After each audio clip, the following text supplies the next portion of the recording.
Hey guys, welcome back to the channel. So today we got another good one. I got a Ford F-150 and we're going to be doing a transfer case service on it. So let me take you guys on the journey of what it's like to do a transfer case fluid flush on these trucks. Okay guys, so we are up and underneath the truck now. Essentially, if you're looking at the front of the truck, that would be the front. This is basically right about where the driver would be sitting in the center console area.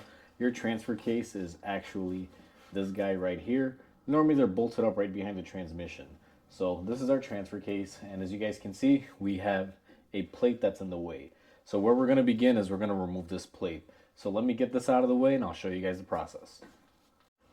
Alright guys, so I went ahead and I removed the cover that was blocking it and I got you guys repositioned here. Essentially, we're right on the transfer case now. The transfer case has a fill plug, which is generally located right up here. Fill plugs are normally the higher ones up, and the drain plug is going to be this bottom one down here. So the way that I always like to start these off, it's kind of like the last video that I did with the differential. You want to go ahead and put your ratchet on here, and you want to be able to remove your fill plug. Now while you remove your fill plug, I highly recommend you have some sort of catch pan underneath. Sometimes depending on how you're parked or where you're parked, you may not be level and the truck may be at a little bit of a degree angle and you might get some fluid coming out of it. So this one, as you can see, we're on a lift, we're level. Before you start this job, I always recommend the car is in a level position, guys, because if you have the car too tilted back, when you fill it up, most of the fluid will want to come out before the actual level is full here. But when the car is nice and level, essentially the fluid will fill up to the proper level and then drip out. So after we remove the fill plug, we are going to crack open the drain plug. Now that we've cracked it loose, basically what we're going to do is just kind of take this off by hand. Now this truck is fairly new, so this stuff comes off fairly easy, guys. But you always want to remove the fill before you remove the drain. My method is crack both first. If you can open both up, that's the best way, because what happens is if you drain it and you can't fill it up, you're in trouble if you can't get this fill plug off. So always, this one's always the first one to come off. And also another tip, when you're draining these, it's best to remove the fill plug first, not only to make sure that it comes off, but also you can get some air in there, so when you drain it, you can get a majority of the fluid out. So that's essentially what we're doing here now. I'm going to reposition my drain here. Hopefully this doesn't get over the camera. So as you guys can see, it's all coming out now. Typically, these drain plugs will have some sort of magnet on them, and this one does not. The drain plug is essentially identical to the fill plug. I'll be honest with you, I'm not happy about that. Ford could have put a magnet plug on this because, I mean, this is a metal component. Sometimes you do get little metal shavings and little bits in there, so it should have it. So essentially what I'm going to do here, guys, is now that it's draining, I'm going to let it drain a little bit, and then once it stops draining, I'll come back on camera. Okay guys, so while my transfer case is basically draining back there, you guys can see it's right up here. Essentially I want to take a moment and talk to you what Ford does on these F-150 trucks. Now this truck specifically is a 2016, and that's what I looked for in the service manual. So there's two types of four-wheel drive or all-wheel drive systems on these. Essentially you got a true 4x4, which is what this is, which is essentially a ESOF is what Ford calls it. It stands for electronic shift on the fly. If you have one of these, essentially it's basically where you have the little button on your dash or the little dial that you can put two high, four-wheel drive low, four-wheel drive high, neutral, and so on, depending on the configuration. So essentially that's what this truck has. There's also another one called Torque on Demand, which is basically like the all-wheel drive version. If you have that one, apparently you should have a selector on your dash that has like sand, snow, you know, like those type of configurations. That truck would be an all-wheel drive all the time type of truck. This one is a part-time four-wheel drive, more of like a conventional 4x4. So the reason why I mentioned the two types of different systems is because they're supposedly supposed to use two different types of oil. If you have the one that I have, which is the ESOF, it should basically be transfer case fluid. I don't know exactly what's in it, but Motorcraft makes a transfer case fluid. So I did my research and I tried finding exactly what that was, and honestly I couldn't come up with anything. So what I wound up doing was I called my Ford dealer, gave them the VIN number, they looked it up, and they actually said this truck takes Mercon LV, which is kind of contradicting the actual Mitchell Pro Demand system. So what I did after that was I called another Ford dealer just to make sure that this one wasn't, different or wrong. And I got the same exact result from the other dealer. So essentially, according to Mitchell, this takes transfer case fluid. According to Ford, and this is two separate Ford dealer guys, I talked to the parts department. They VINed the truck. They know exactly what came on this truck. And they all said Ford Mercon LV. This is essentially what it looks like. So this transfer case takes a little bit under two. So I ordered two of these, and essentially I'll show you a trick on what I do here. Now, normally they come with a spout. These didn't, so I can't really fill it up in the conventional fashion, but I'll show you what I'm going to be using. I have this tool essentially. This is like a fluid filler. The way it works is you take off this cap essentially, and it just comes off like so. Let me work it off here. And when you pull this plunger back down, you can fill up the chamber with fluid essentially. So you fill up your quarts in here. Now, this is how I'm choosing to fill this up.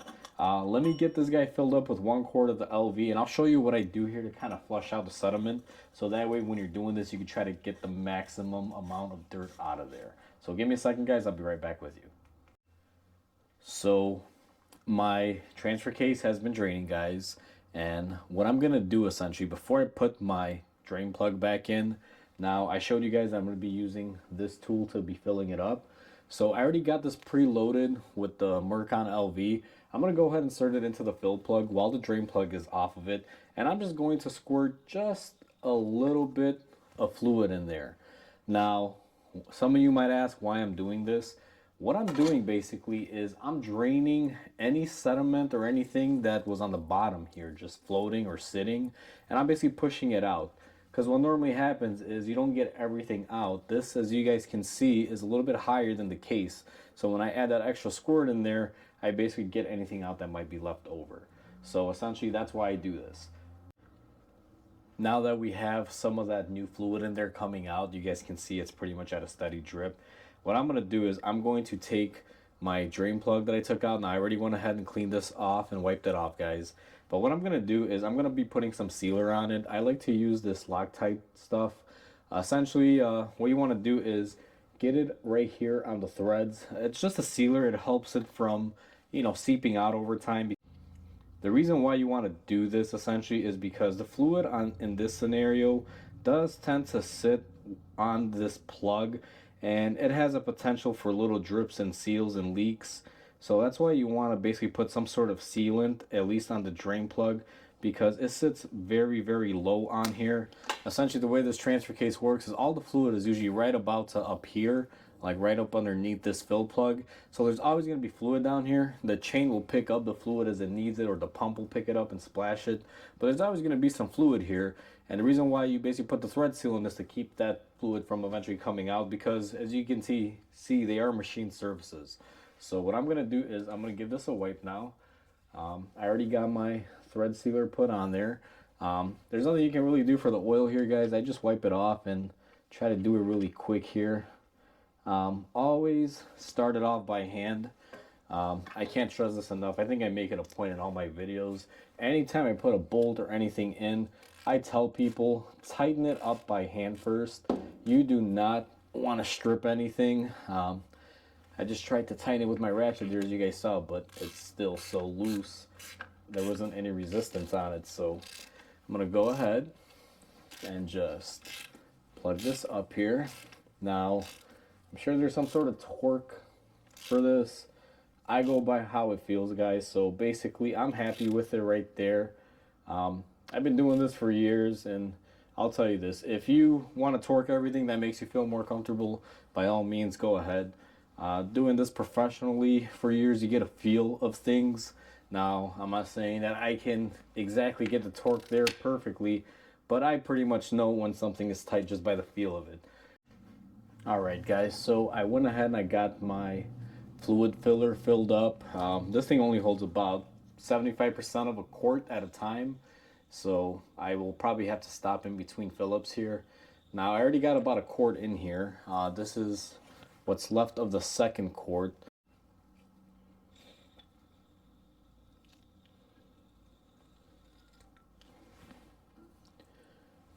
Okay guys, so as you guys can see, we went ahead and filled it up, and this one is pretty much full. Now I'm going to give it a second here. I'm going to let this taper off. So once it becomes like a nice little steady stream, now some people wait for it to completely go down. I don't.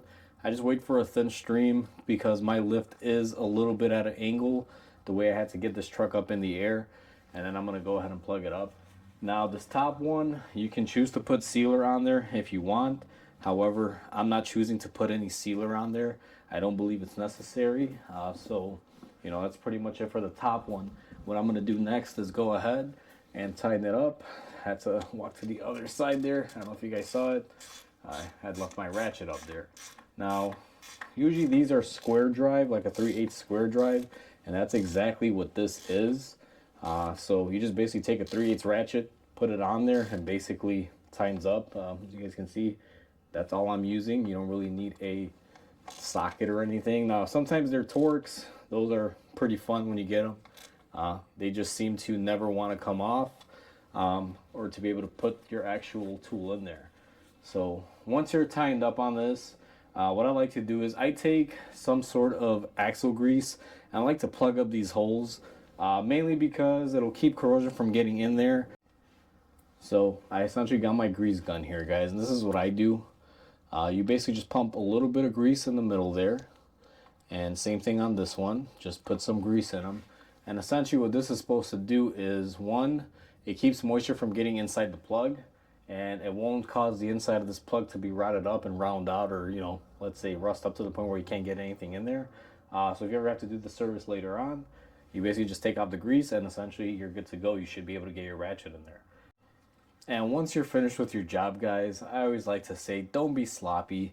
You want to take some brake cleaner and just clean off the area that you worked in. I've seen it where people don't do this. And let's say you did this service on there and there's oil all around here or somewhere around here pooling. The person that owns the car will essentially assume that you did something wrong or something's leaking on their truck, and they'll come back, and, you know, it's a whole time waster sometimes just to tell someone, oh, hey, I forgot to clean up after myself, that's why it looks like it's leaking. So I make it a habit to always clean up after yourself. Be very thorough, guys. Like, I try to get in here and just clean everything, as you guys can see. And once you do that, essentially you gotta reinstall your little cover. Now, I didn't remove this all the way. I just kind of let it hang on one of the bolts. So we're gonna go ahead and reinstall this, and it should be done.